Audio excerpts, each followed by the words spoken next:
there you are, sitting in a room with your friends talking about consciousness exploration or whatever rhetoric you use to get yourself to the edge of these things. You fire up the pipe, you take one enormous hit, and the next thing you know, you're surrounded by screaming elves, by the hundreds that are speaking in this alien language that is causing objects to hang in the air and ricochet off the walls. And these things come, it's a scene of wild confusion. It's like a Bugs Bunny cartoon running backwards. And these things come bounding up, and they say, "Look at this." And out of the air, out of their guts, out of nowhere, they pull objects, which are the most astonishing things you can imagine. Literally the most astonishing things you can imagine. Jeweled, filigreed, machined, turning things. And you look at it, and you say, my God, anybody from my planet looking at this would not have to be told what this is. This is an alien artifact. And you're looking at it, and they say, forget that. Look at this one. And then here's another one. And they're tossing them up, and meanwhile, the objects themselves are able to sing other objects into existence. And there is this aura. The word zany comes to mind. It's like a Max Sennett comedy or a Marx Brothers cartoon. I mean, it's a land of explosions and falling anvils, and surprises are popping out of everywhere, and you're just trying to hang on. You say, now we're at, we're a minute and a half into it at this point, and this intense effort to communicate something. And, we have talked in the past, we can talk now if you want, about Celtic fairyland and tradition, worldwide tradition of gnomes and elves, but when you're there, it doesn't look like that. It's much more pointed ears, shining eyes, strange machine. It's much more off-planet. I mean, we're not seeing leather jerkins and pointed-toed little boots and the plucking of fairy harps. It's not quite like that. No. I don't know what these entities are. The things that you're witnessing, matter is not capable of. Any matter. When there's no defined form, then you say, you are like an idea, I say to the entity. You are like an idea. You have no defined form. You're continuously amorphous. And, it then replies, yes, I am who am, or something like that. It's the face of the abyss. I mean, I've had conversations with it where I've, after, a more zany episode, where you then begin to feel a little confidence with it. And then you say, well, show me what you are for yourself. What are you really? I can tell that you're coming to me through a series of filters and presentations and masks. What are you really? And it's like the temperature falls 10 degrees in the room, and a black curtain begins to rise, and there's an organ note, like that thing in the Bach B minor Mass, and after about 15 seconds, you just say, call it off. I'm not ready for it. Let's go back to the little fuzzy bunnies and the alien invasion scenario, but I'm not ready. And then it's very obliging. It says, okay, you asked for it. But so there is the sense, of what is this? I don't know. I think that that this is the most important fact about our situation on this planet. And it's discovered over and over again over the past 100,000 years that there's somebody else, something else, somewhere else here. And anybody who says they understand it is bullshitting. The Theosophists don't understand it, the Catholics, the Kabbalists, nobody understands it. But it is real.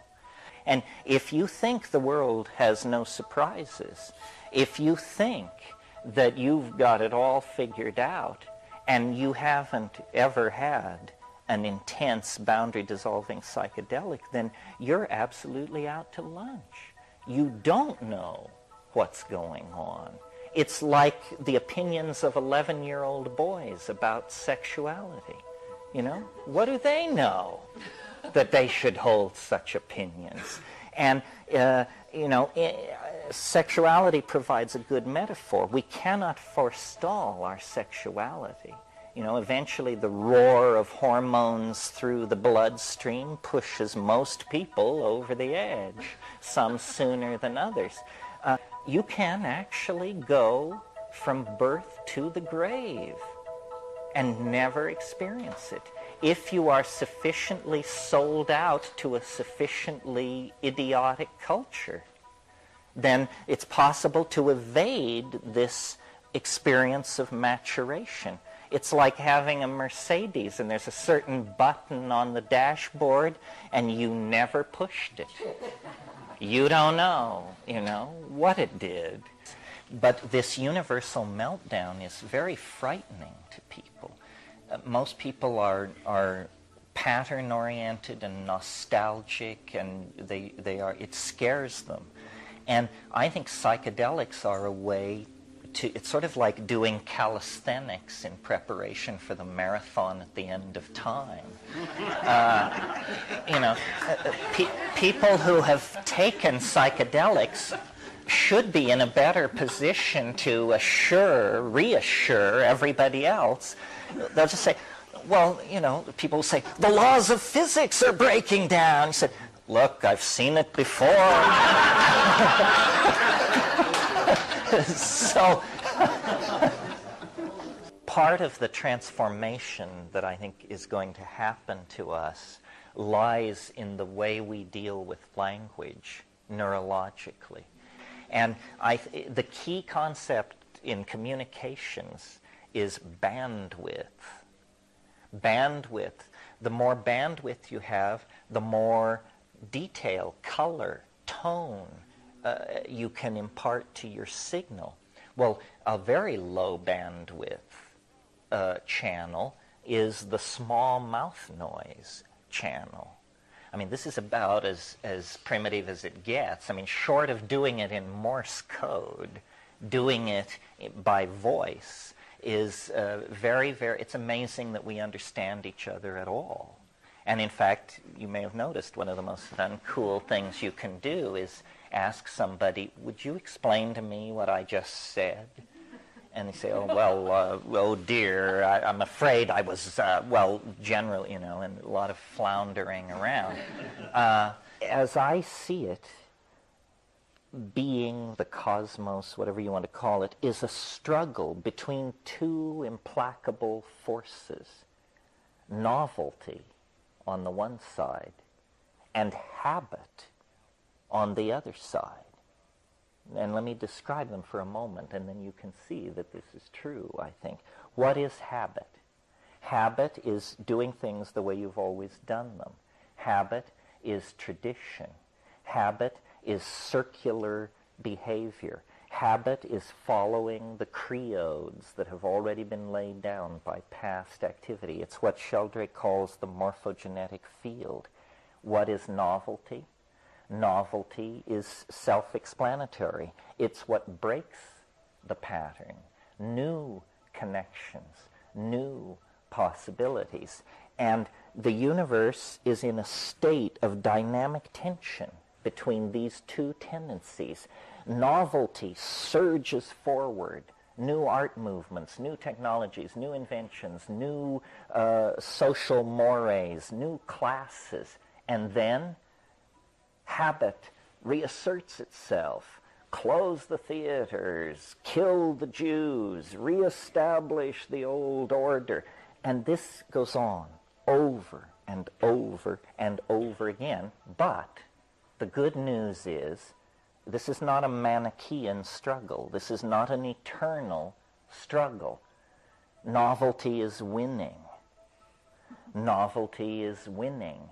Inch by inch, iota by iota, over millions and billions of years, the universe grows more novel, more connected. Our best efforts are nothing more than half-completed stories told around the campfire. we don't actually know what our predicament is. I mean, we are up against a phenomenon which we can barely bring into focus in our cognitive sphere, and it's the phenomenon of our own existence.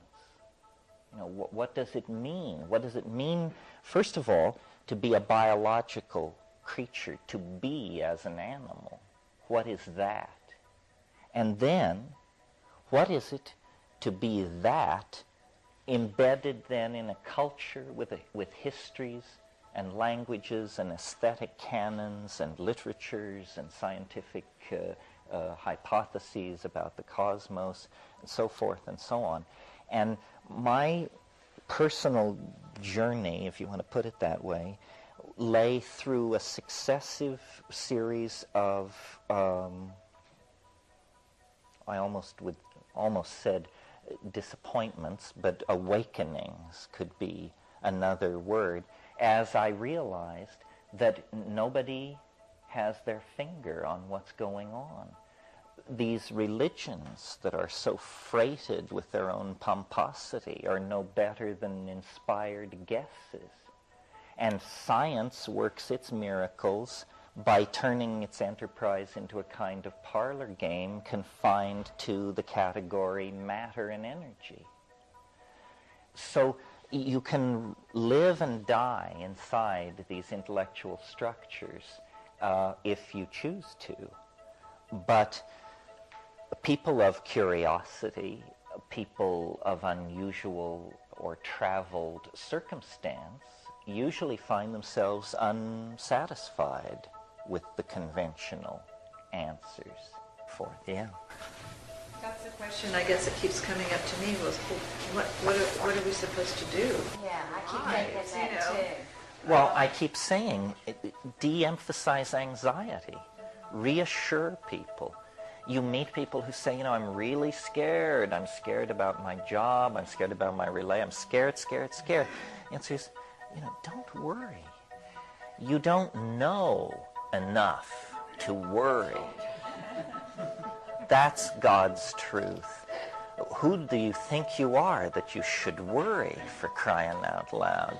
It's a total waste of time. It presupposes such a knowledge of the situation that it is in fact a form of hubris. Worry is praying to the devil. That's great. Worry is betting against yourself. Hui Po Yang, a great Chinese Taoist who wrote many, many commentaries on the I Ching, he was asked at the end of his life what was his conclusion of a life of studying the I Ching. And he said, worry is preposterous. That was it.